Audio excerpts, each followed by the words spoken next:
today in our legacy series, we want to talk about money from the standpoint, is it an option or a choice? How does it feed? Give you a choice or an option? Yeah. Or is it? I want to know this. Because when we had this conversation, you said a choice is, you said option, like an option and a choice aren't the same thing.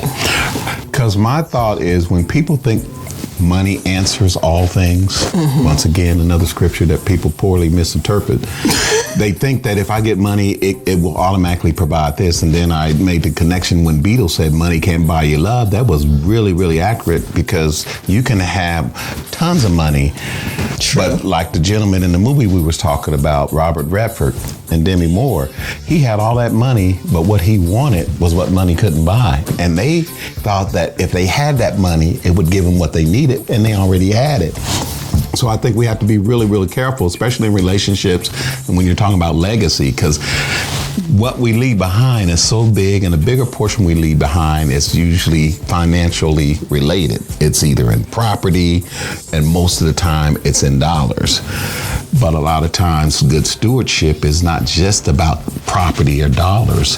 It's how do you navigate that? How do you administrate it?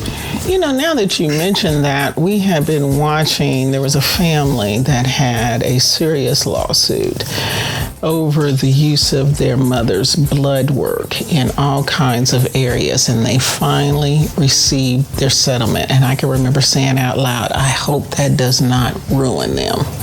I think they're still doing well, but I can remember hearing it, and my number one thought was, Lord, don't let that money ruin them.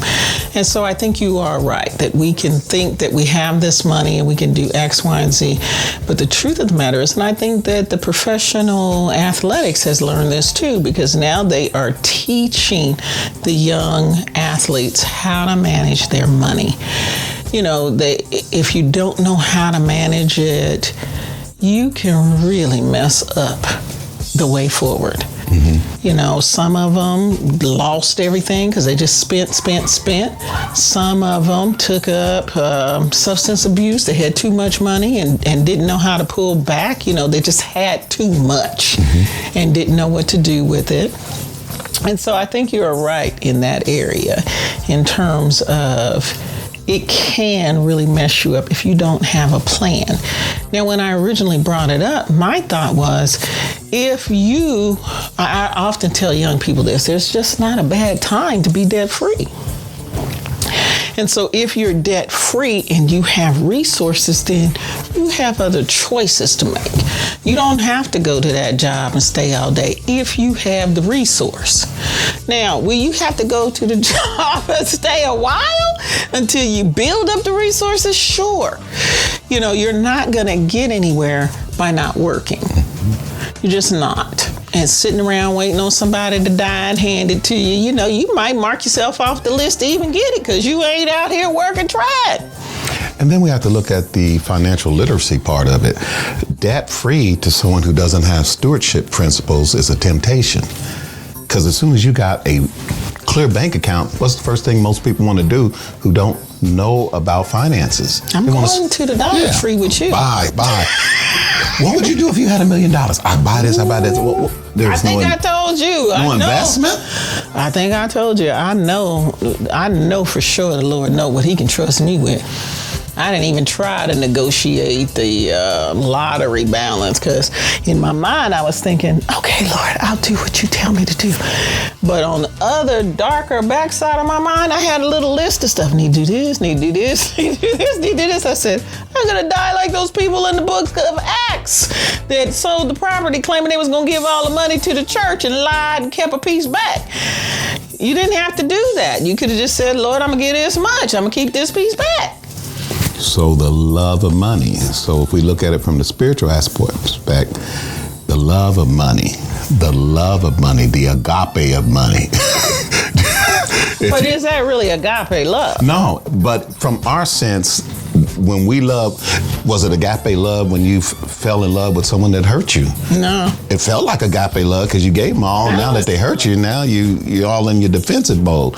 So yes, we don't agape love, but the extent of love we do have, it's all in. And when you all in for money, deception is right there waiting on you if you don't have any type of stewardship principles. Trust is a big factor in money. One of the things me and you were talking about, and we're older, so I get that too. We're not like 20 or 30 or 40-year-old people saying, we're going to blend our monies together. Money is not. It's not a problem. We don't have a discussion about it. I don't ever look at you and say, what? Well, when did you buy that? Well, how much did it cost? Well, why didn't you tell me? No, we don't have those kind of discussions. Like, where did these dishes come from that are in this garage? Did they clean this house? Because we have that. We have what's necessary to do those things we enjoy. Now, if we, now you got all these record albums downstairs and you got all these dishes downstairs, where you go put them? Our solution is usually this. We're going to build bigger space. Why? Because we have resources to do that. We don't have what a 20-year-old would have to think about if they left this house thinking all these things they take for granted, that just comes a part of our package because we have put in the time and we have the resources to do it. And now we're thinking more about either through our nonprofit or through our LLC, or the fact that we're both retired now and we have to also still think about generational wealth, and we have to think about production, even though we quote unquote are on fixed incomes. But stewardship is never fixed. Stewardship is always, how can you take 1, 2, or 5 and multiply it?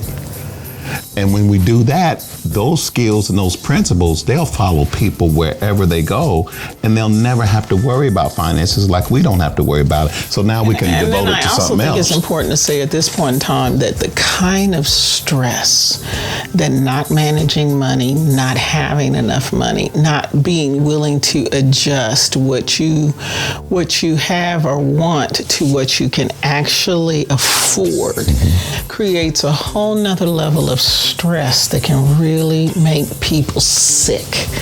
And now here we are sitting in these days and times of 20 and 25 where they're talking about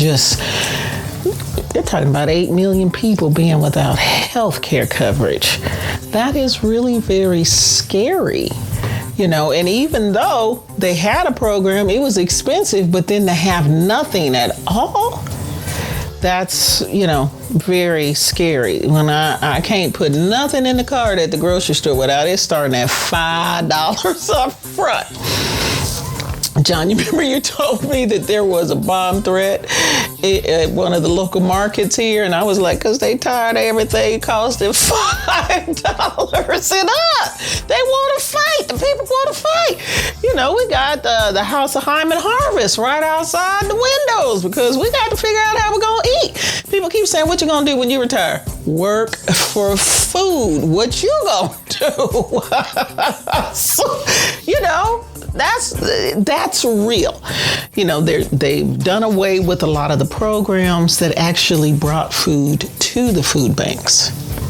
Now, I don't know that they've felt the full impact yet, but it's coming. And good stewardship is what we do here in this house. When times get this bad, we know there's enough resources in this house to basically feed anybody who wants a meal. Shame before the Lord. They don't even have to go to a food bank. We already have what's necessary. We already have resources that can take care of those basic needs. So whatever social service programs are cut off, whether in fact Medicaid, Medicare, we're not doctors. We can give you medicines. I got an MD from Google. And we got prayer. And we got transformation by the renewing of your mind. Praise Sometimes God. when we just do things, when we think differently, we realize that we already had the resources that we thought somebody else needed. But when you're under that stress, it's easy to feel overwhelmed. And it's easier to see what you don't have versus focusing in on what you do have. So what's your personal currency? That's what I ask people.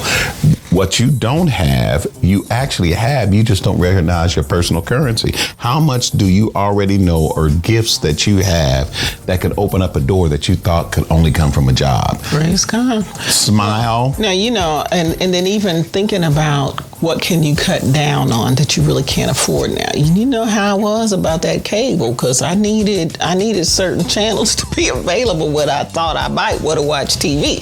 And I watched some crazy stuff.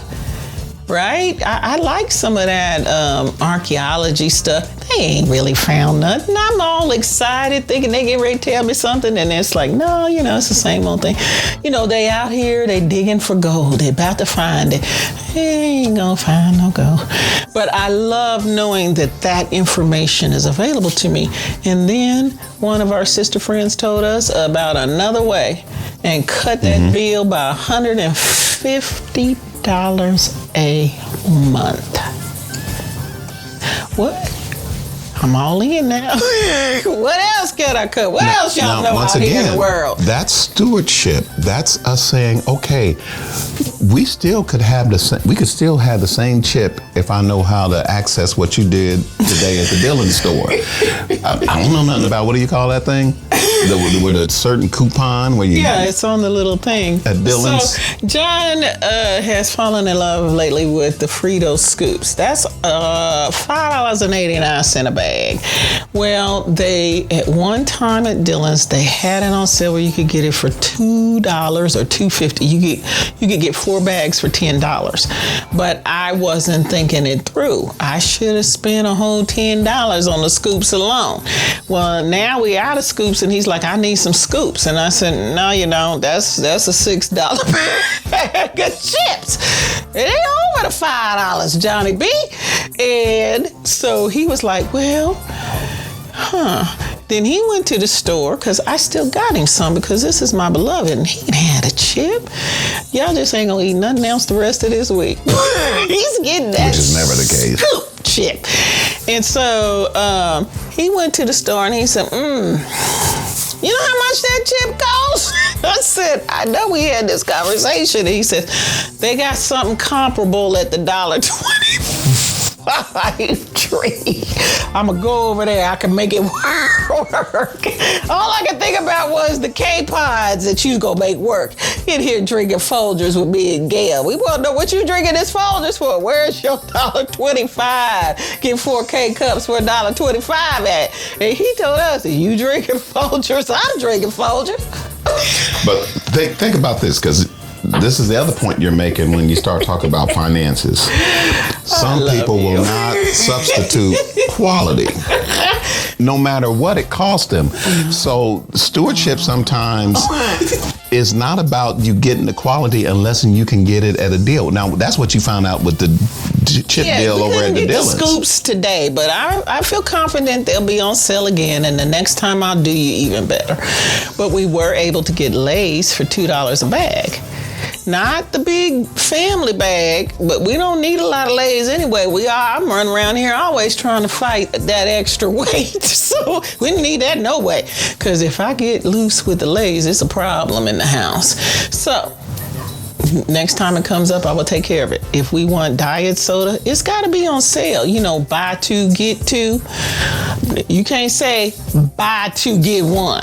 That ain't a deal. And we're already ready. If we don't get those deals there, whether I go to the $1.25 tree to get the chips, I could go there and I could be content with it.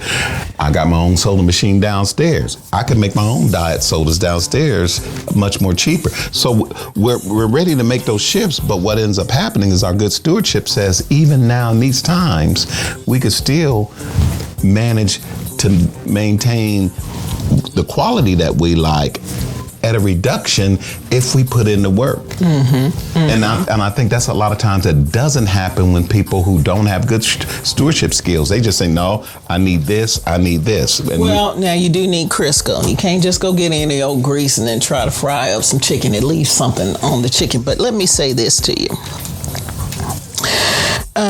One of the things that we wanted to say for sure during this time is that God has really provided for us abundantly, right? And it's not because we're so great, but I think that we've really taken the mission that we think God has given us very seriously and try to optimize that to the best of our ability. Not perfect at it every day, but we really work at it every day. There's just some things I never even think about because that's not on the list of what God gave me. And so I just keep it moving. And then I think that the other thing that we wanted to be sure that we said, and I think we did say it earlier, this is in terms of sharing with our friends here. Sometimes just being true and honest and authentic with the stewardship is much more valuable than the actual dollars. When I tell you that when those little kids came, and I remember sharing this with Johnetta all those years ago, because Sam was a baby, the one that just turned 18 not long ago. Today.